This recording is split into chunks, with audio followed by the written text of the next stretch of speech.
체령 쉼터를 1, 200 하는 것도 아니고 좀 좋은 거 하려면 3천에서 6천, 7천까지 하잖아요. 네. 이런 것들 사서 놔뒀는데 12년 이후에는 폐기하라 이러면 그 돈.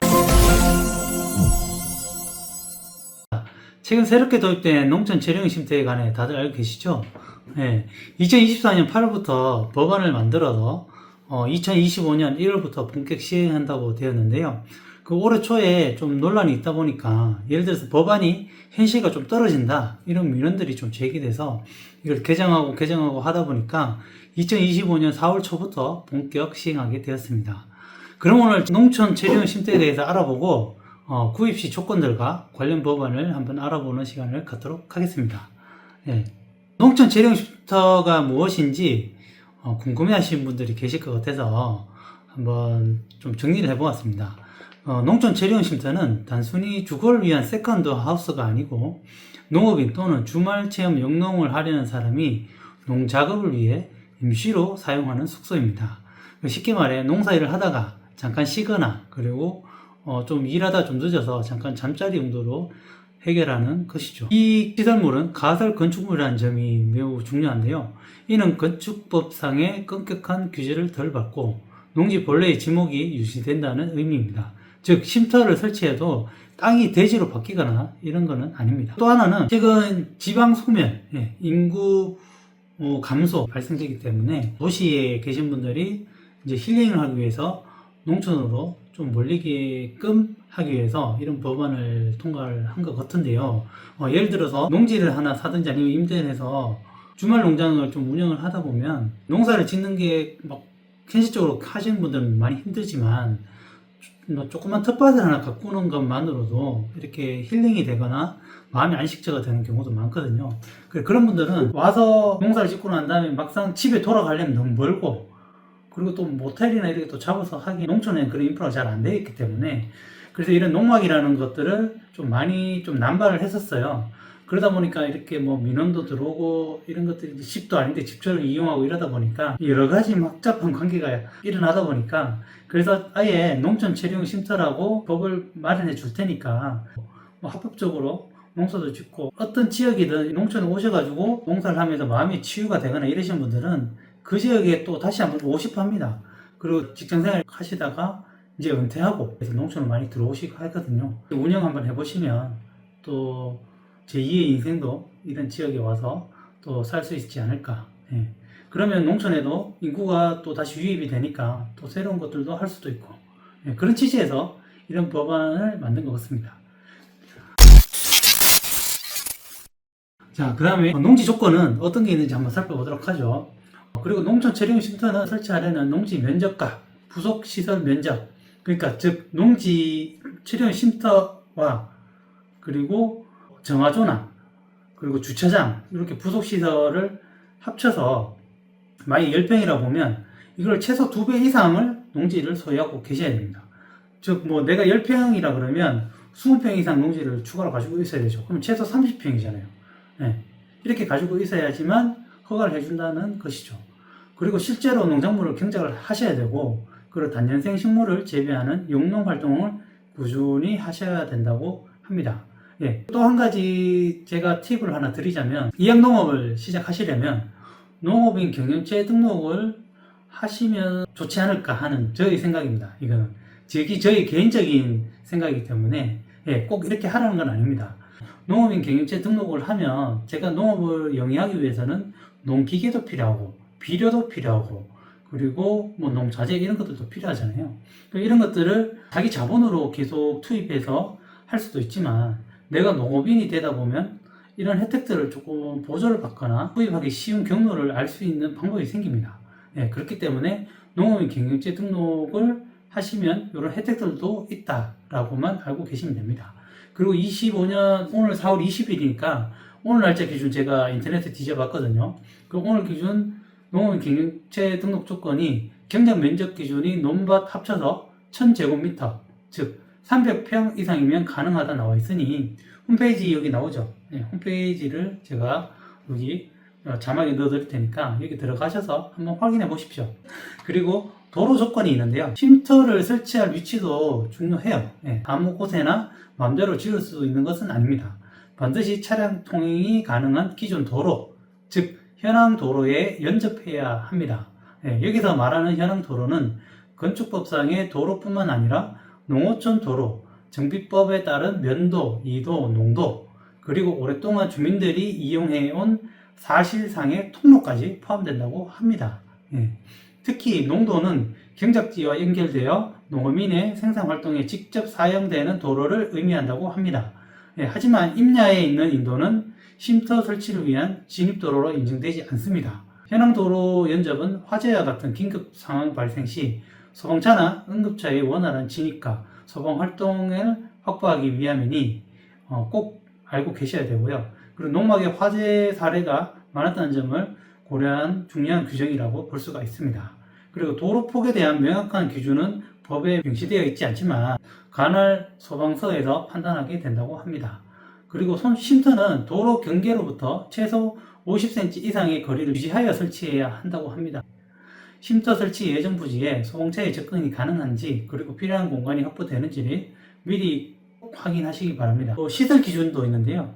쉼터의 기본적인 생활을 위한 부대 시설 설치에도 제한이 있다고 합니다. 정화조 설치는 필수 사항은 아니지만 정화조가 없이 수세식 변기를 설치할 수는 없다고 되어 있습니다.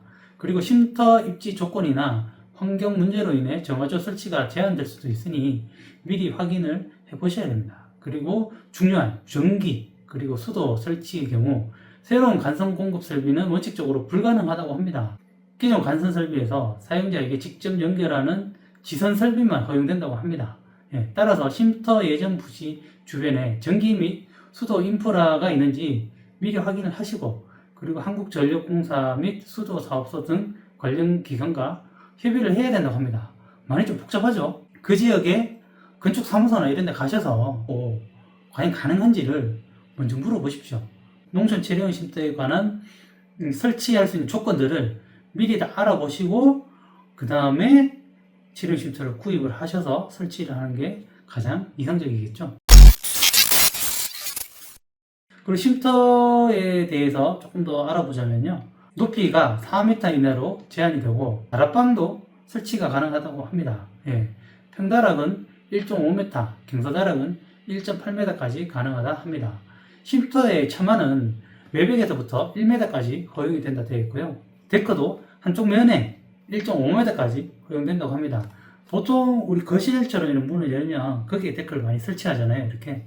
그게 한 1.5m 정도 허용된다고 되어 있습니다. 데크의 면적은 체리형 쉼터 면적과 별도로 산정된다고 되어 있습니다. 농막은 10평이고 데크나 이런 거는 면적에 포함하지 않고 따로 면적을 포함시킨다고 되어 있습니다. 가장 긴 외벽 길이에 1.5m를 곱한 면적까지 설치가 가능하다고 합니다. 주차장은 차량 한 대까지 도로 인접 부분에 설치하는 것이 좀 유리하고, 그리고 면적은 13.5평방미터까지 설치가 가능합니다. 소방시설로 해야 될 것은 주택용 소방시설, 즉 소화기나 그리고 단독 경보형 감지기를 반드시 설치해야 된다 합니다.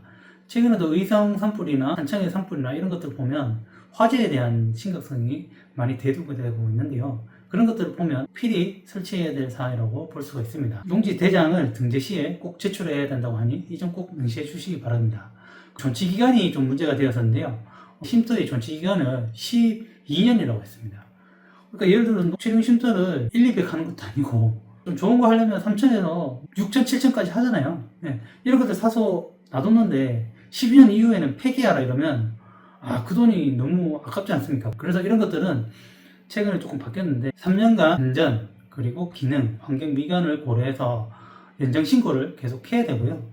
그리고 12년 이후에도 지자체 건축 조례로 연장 협의가 가능하도록 보완이 되었다고 하니 각 지자체의 조례를 확인해 보시는 것이 꼭 필요합니다. 허가 및 등록의 의무입니다. 농촌 체리형 쉼터 설치 절차도 꼼꼼히 해야 되지만 기존 농막과 마찬가지로 가설 건축물 축조 신고를 해야 된다고 합니다.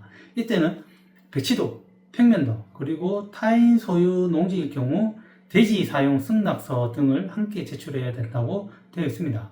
중요한 변화는 가설 건축물 축조 신고 필증을 받은 후 반드시 해당 지자체의 농지 대장에 쉼터 정보를 변경하고 등재해야 된다는 점입니다. 설치 후 60일 이내에 신청하지 않으면 과태료가 나간다고 하니까 이 점 꼭 기억해 주시고, 그리고 농촌 체류용 쉼터는 단순한 가설 건축물 신고 외에 농지 대장에 등록 의무가 추가되어 있으므로 이 점을 꼭 유념해 주시기 바랍니다.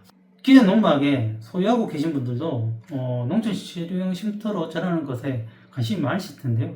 현행 농지 법령에 따라 적법하게 설치된 농막 중 쉼터의 입지 및 설치 기준이 적합한 경우에는 농촌 체류용 쉼터로 전환이 가능하다 되어 있습니다. 농막의 경우에도 쉼터 설치 가능 지역에 위치하고 분명 가능 지역입니다. 그리고 연면적 및 부속시설 면적이 쉼터 기준에 적합하다고 조건부로 전환이 허용될 수 있다고 되어 있습니다. 전환 기간은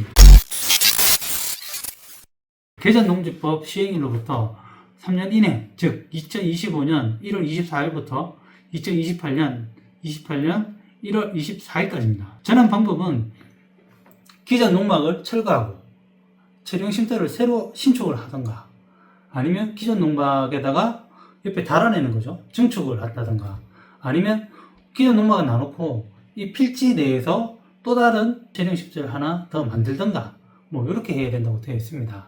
좀 더 자세히 보면 기존 농막이 20제곱미터다. 그럼 여기에 연접해서 증축을 해서 13제곱미터를 증축하는 거죠. 이렇게는 허용해 주겠다. 아니면 농막이 여기 있고 이 13제곱미터의 가설 건축물을 새로 하나 만든다 그러면 허용해 준다고 되어 있습니다. 예. 가설 건축물은 축조 면적과 구조 등의 변경이 있을 경우에는 기존 가설 건축물 신고를 취소한 후 새로운 가설 건축물 축조 신고를 해야 된다고 명시되어 있습니다. 예. 하지만 기존 농막이 현황 도로와 떨어져 있거나 정화조 등 부대 시설 기준에 맞지 않는 경우에는 전환이 어려울 수도 있다고 합니다. 이 점 각 지자체에 꼼꼼히 확인하시고 설치하시기 바라겠습니다. 이게 결국은 그거잖아요. 소방과 응급에 대한 도로 조건. 예. 그래서 기존 도로가 있어야 된다는 거죠. 도로 옆에 농막이 있으면 그나마 진입로나 이런 걸 만들어서 주차장하고 이렇게 만들어서 응급 상황 시에 내가 방 안에서 쓰러지던가 여기 거실에 쓰러졌을 때 119 신고했는데 응급차가 멀리 있다 그러면 여기까지 와서 또 들고 가야 되는 게 너무 힘들고 또 위험하니까, 그래서 이런 것들이 도로 인접하에 있어야 된다, 이런 기준인 것 같습니다. 기존 농막이라 하더라도 산 쪽이라든지 그리고 뭐 비포장 길이라든지 막 차가 잘 못 가는 데는 이 체류용 쉼터가 설치가 좀 불가할 수도 있습니다.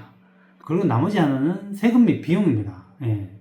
농촌 체류용 쉼터는 비주택으로 간주된다고 합니다. 그래서 양도세 및 종합부동산세 납부 대상이 아니라고 되어 있습니다. 예. 다만 취득세하고 재산세는 납부 대상이라고 된 거죠. 그리고 재산세는 농막과 비슷한 수준이겠지만 쉼터를 구입할 때 그 가액에 따라서 달라질 수 있다고 하니 이 점 꼭 확인하시기 바랍니다. 오늘 영상은 2025년 4월 20일 날 제작되었고 오늘 기준으로 설명을 드린 거예요. 그리고 올해 초부터 2025년 1월부터 지금 2025년 4월까지 나온 법안들을 가지고 제가 추려서 설명드리는 거니까, 또 관련 법안이라는 게 계속 개정될 수 있어요. 지자체마다 또 다르니까 이런 법안들은 조금 달라질 수 있으니까, 예, 다 이게 맞다고 볼 수는 없으니까 대신 오늘까지 나온 내용들은 제가 다 추려서 전달해 드리니까 이 점 양해 바랍니다. 예, 그리고 오늘 영상이 도움이 되셨다면 구독, 좋아요, 알림 설정 꼭 부탁드리고요. 다음에 읽는 내용으로 만나보도록 하겠습니다. 감사합니다.